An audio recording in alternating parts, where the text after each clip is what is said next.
My name is Ruben Kamart. I am the Vice President for SMART Technologies based out of France. I cover what we call the international region at SMART Technologies. I'm Nicholas Svensson, President and CEO of SMART Technologies International. So I look after the company as a whole, and I'm here with. Yeah, I'm Kiran Merchant. I'm the principal of Surana High Tech International School. We use technology in a very innovative way, and we've just been awarded as the school which exemplifies innovation in teaching. One of 32 in the world. One of 32 schools in the world. Yeah, which is a huge accomplishment. So just to explain a little bit about SMART Technologies. SMART Technologies was founded in 1987. We are the original inventors of the interactive whiteboard front of room display category. Many people call the displays behind us smart boards. We are the smart board company. So we invented this category. There's many competitors, but we are the original. And very early on, our founder realized that it's not just about the front of room display, but it's also about the software that makes it useful in a classroom. And so very proud to say that we have products in 170 different countries around the world. Over 50 or 60 million teachers a day and students use our products. And we are ranked the #1 brand in education technology in the world, which is something we're very proud of. And part of that reason is because we focus and care about the outcomes, the learning outcomes of the students. And we're here today to celebrate Surana High Tech School being an exemplary school. And when we say exemplary school, it's the use of technology in the teaching practices and pedagogy, and really understanding that although technology is a big part, it's only 20% of the whole solution. 80% are the people that use it and how they use it and how they interact with all the stakeholders. So very glad to be here for that. And of course, as a company, India is a market that is just absolutely booming here. And my first visit to India was 1984, and I can see many of you were probably not born 1984, but India has developed extremely quickly, and over the last 10 years, there's been a tremendous change, and it's really wonderful to see in the birthplace of many of the scientific concepts that we use today, where India and the focus on education is today within India. So we're looking very much to come to the country. We're investing in manufacturing, building our technology here in India, particularly in Tamil Nadu state. And we look forward to many years of continued success in India. We've been here for probably over 20 years now. But this, given the investment in education and the interest within the whole country, we're making a resurgence of investment into the region. So, any questions? Maybe the reason why Nicholas and myself are here, so we are actually traveling throughout India for about a month now. Recognizing our very loyal partners, and we do want to call out their exceptional effort and especially the results and the outcomes that they are achieving. So that is an important reason. Another important reason is because we want to stress how important our Indian customers and the Indian market is for us. So we're spending a month here in the different regions. We are meeting with several hundred partners, loyal partners of SMART. We're launching new products as well. Nicholas mentioned that we will continue to strengthen our investment in India through manufacturing, through services and support, through investments in local content. And as part of that investment, we are doing this tour here. We have this presence here this month, and we're trying to. And also leveraging some of the local technology that's being built and designed here in India. There's a huge tech sector that we want to be part of and take advantage of and use elsewhere in the world as well. So it's a wonderful ecosystem. One of the things we pride ourselves in is making sure that we have local content, local curriculum, And schools like this help develop that curriculum and help us understand what's required on a local level. So it's a very big deal for us to be here.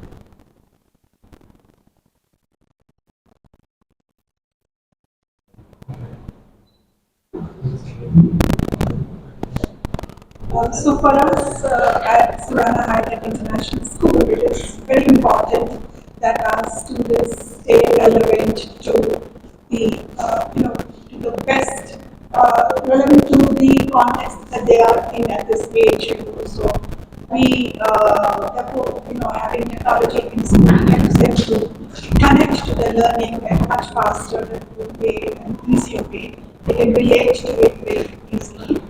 And also they learn constructive use of technology. They are given exposure here how to use technology in a constructive way, how to use technology to solve problems, rather than to use technology just as a way or means of entertainment, which happens mostly, during their formative years. For them, technology is all about using gadgets, but then for us here, we teach them how to use it meaningfully and in a constructive manner. So our curriculum, our subject teachers also integrate a lot of technology, robots, bots, of course they use smart boards, into the teaching process, teaching methodology. Just to add on to that, like when we started the school also, we were very sure that we wanted, education and technology to go hand in hand. We did not want technology to be taught as just a standalone subject, but get it integrated into every aspect of learning. So that's where the boards, robots we use, and of course the smart boards have extremely made our classrooms extensively engaging and interactive. So that's the advantage we have using the smart panels in the classrooms. What inspired you to start relaunch in India? And what are the key objectives do you aim to achieve? So the relaunch into India for us is because we do feel that we have the right products now for the right moment. Of course, we've always taken India very close to our heart because first of all, there is a huge opportunity for a company like ours. But at the same time, Nicholas was referring to the fact that there is big potential just in the technology and the people that have capabilities with the technology, I would say. So there is opportunity for development, there is opportunity for manufacturing. Now that we have the right products and we have the right channel partners, we do believe it is the right time for us to be here. Overall expansion plans and future outlook of SMART expansion overall. Worldwide? Well, maybe that's more for in you. India and So just specifically in India? yeah, India and Yeah, so the first tranche of our expansion is to localize production here. So Make in India is a program that stipulates 20 to 50% local content. So we intend to get to the 50% level locally. So supply chain is the first thing we do. The second thing we're looking at is to expand into the professional development technical fields. So taking advantage of the skill sets and just the ecosystem here in India. There's a lot of very interesting work that's going on. And so if we can take that work, we can use it here in India, but we can also use it elsewhere in the world. So really tapping into that talent base is what we're looking at. So we're doing Chennai, Bangalore, we've done Bombay, and we're going up to Delhi. So we're kind of sampling the four major centers at least. We're not going to Kolkata this time, but possibly in the future. So very much tapping into the local ecosystem, and for hardware, manufacturing for sure, but for the software and IT skills, looking to use that globally. how is SMART influences for future India in the education system? It's more, how does India influence SMART in education? So every country we go to, every state we visit, education is a very personal thing for people. So they want to have it as localized as possible. So we'll pick up secret ingredients, particularly around AI and things that are developing quickly here, but really trying to make it local as make it look local, make it feel local. right? So we will work with local partners to do that. When we have a good idea, when we see something that can be scaled, we'll take it internationally and scale it. Like I said earlier, we're in 170 different countries we operate in. And so I think we've been in the Indian market for several decades. But now the timing, given everything that's going on with the investments in education, it really feels like a good time to double down on our investment. And so we're spending a month here, really not just talking to teachers and end customers, but our channel, also the developer ecosystem and community and service providers. And maybe if I can add to that, at SMART we have a strong focus on what we call outcomes, so results. So it is slightly different for a technology company to be so focused not on the technology, but on the way the technology is being used and the impact it has on learners and on the society. So that approach is not different for us in India, but we do have, as Nicholas says, a local approach to that. So we use what we have as our global strategy and our global objectives. We do add that local flavor, that local content by, first of all, thanks to people like this that use our technology in a very efficient way and that can demonstrate the impact of technology in the modern days. We believe just implementing technology for the technology doesn't make any impact. It's the people around it and it's the way it is being implemented that is important, and that's why we're here to support that. Over the service. We'll be going through a third-party service center. I don't want to mention names specifically because we're still kind of negotiating who we're going to be dealing with. But we'll have local third-party and as well as SMART employees supporting end customers and our channel. But we will be able to serve every area in India on-site. How many days are age? So we are a school which was started 2 years back, and like any other new school, we start till middle school. So we have here till grade 8, from toddlers group to grade 8, and we will expand year on year, we will keep adding grades, and eventually we will become a K-12 school very soon. But I would like to come back to his question to say how SMART has influenced the education system here. So I can say from our experience that SMART panels and also the other technology that we have here has made our classes very engaging and very interactive. It's not that the children don't only depend on textbooks for everything. There's lots that they can explore and engage in activities that can help them go deeper into the subject and also help them to develop creativity and critical thinking skills. Because if we were to go just by textbook approach, as an educator, I know that the textbooks are written for a particular set of students, caters to the needs of a particular set of students, but then here, we don't have that kind of barrier. If we want to, if we have a gifted student in class who wants to go beyond what the grade level's curriculum is, it's easier for us to customize his needs, and also it's easier for us to customize the needs or the curriculum of the student who is not yet at the grade level. So differentiation, customization are all very important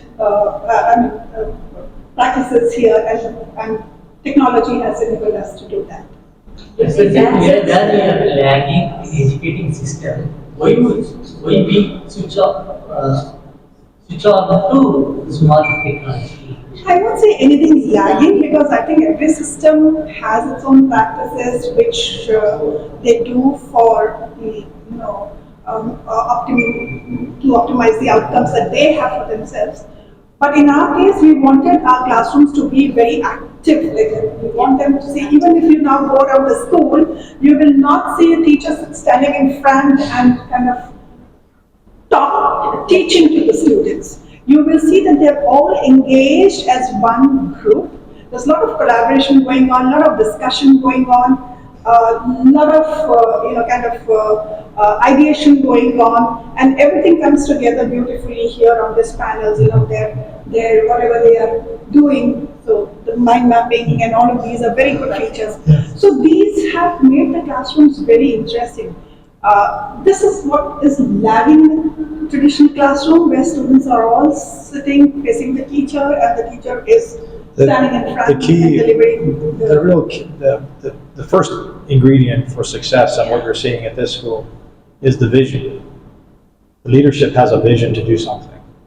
Then they think about what is the curriculum and what is the pedagogy that we want to have and do that. And there's multiple different ones. And then they think about what is the software that can help us deliver that pedagogy. And then the very last thing is the actual hardware that you see. And so as a company, we recognize that. We have a education assessment, EdTech assessment tool, which is an online survey that allows you to answer questions of yourself. I think there's 40 questions, covers 25 categories. Over the years, over the decades that we've been doing this, we've seen great success, we've seen great failure. And there is no geographic area that is just good or bad, except for two countries, Finland and Singapore. Those two countries tend to do it really well. Everybody else in the world, I would say, is average at best.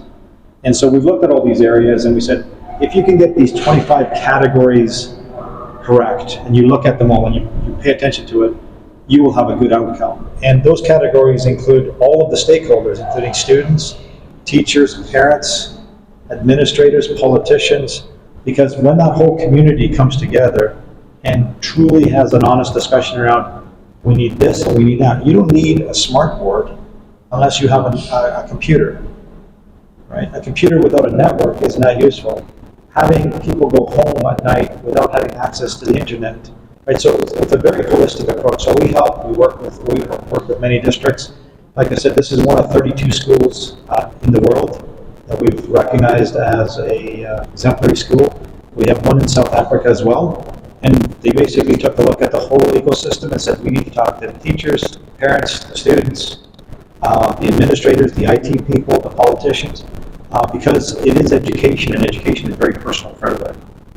So it is 80% social and 20% technical. And so we love working with educators in schools and institutions that understand the whole picture, not just the transactional nature of selling and buying things. So it's a very interesting problem that education is a very interesting problem worldwide. But India is not lagging behind, right? And I would say that there's pockets in any country that do well. The majority of people are average. And so when we see something exceptional, it's worth celebrating. But I would say outside of it, Singapore and Finland, average. And it's not, it doesn't really matter how much money you spend. It really doesn't matter how much money you spend. Unless you have the people, you don't have success.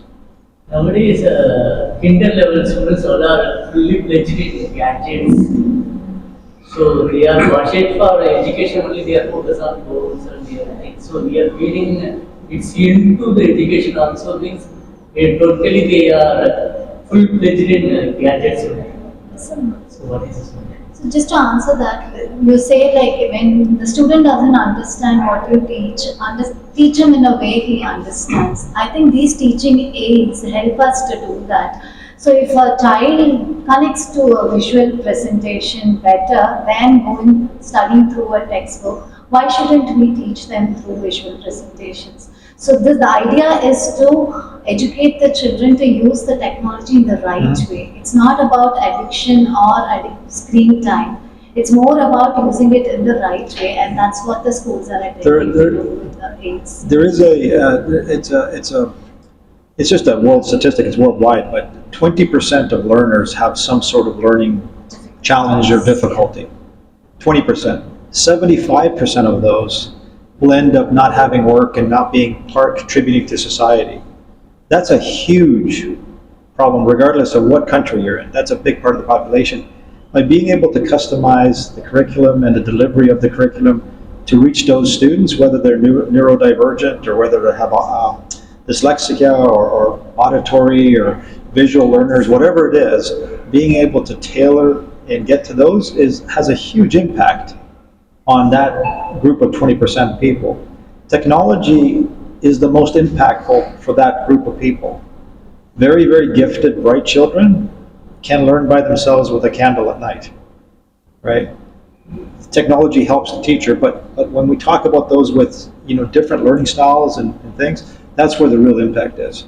And so it's a little bit different than you might think, right? Because usually you see all this kind of technology in the top schools with the brightest kids, with the most privileged people.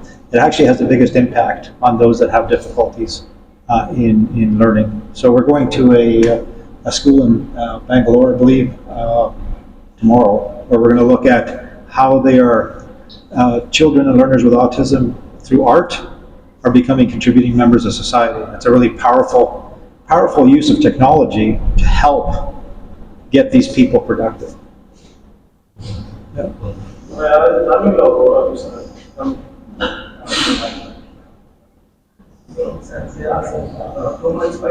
Yeah, that's. Central. You want to sit there? Take the money. Oh.